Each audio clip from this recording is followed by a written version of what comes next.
Wstawianie skosów ze ściętym zakończeniem. W projekcie na 3 ścianach chcę umieścić skosy. 2 z nich będą schodziły się w narożniku wewnętrznym, a 2 w narożniku zewnętrznym. Zamykam wizualizację.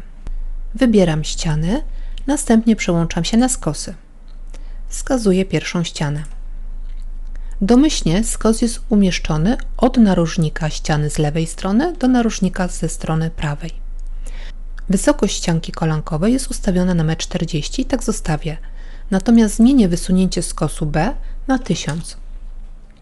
Z prawej strony skosy mają schodzić się w narożniku, dlatego wybiorę narzędzie ściętego skosu.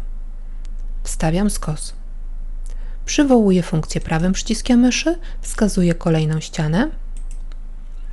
Dodaję ścięcie skosu z lewej strony. W tym przypadku została odznaczona opcja Dostosuj ścianę.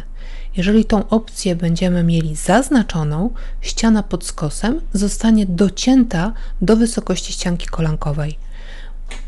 Po wstawieniu okna użytkownik będzie mógł wpuścić światło z zewnątrz. Wstawiamy kolejny skos. Przywołuję funkcję kolejny raz prawym przyciskiem myszy, wskazuję następną ścianę. Wyprostuję skos z prawej strony i wstawiam skos. Przełączam się na widok powyżej lewy przód. Jak widzimy, pierwszy skos ścianę ma podniesioną, natomiast pozostałe skosy mają ścianę pod skosem obniżoną do wysokości ścianki kolankowej. W pierwszym przypadku ściana będzie zasłaniała ewentualne okno umieszczone w skosie. W 2 kolejnych po umieszczeniu okien światło będzie przechodziło przez okna, ponieważ ściany pod nimi są obniżone. Przełączam się na wizualizację. Tak wygląda nasz projekt. Możemy wybrać materiał, wybrać opcję Zmień globalnie i przenieść kolory na obiekty.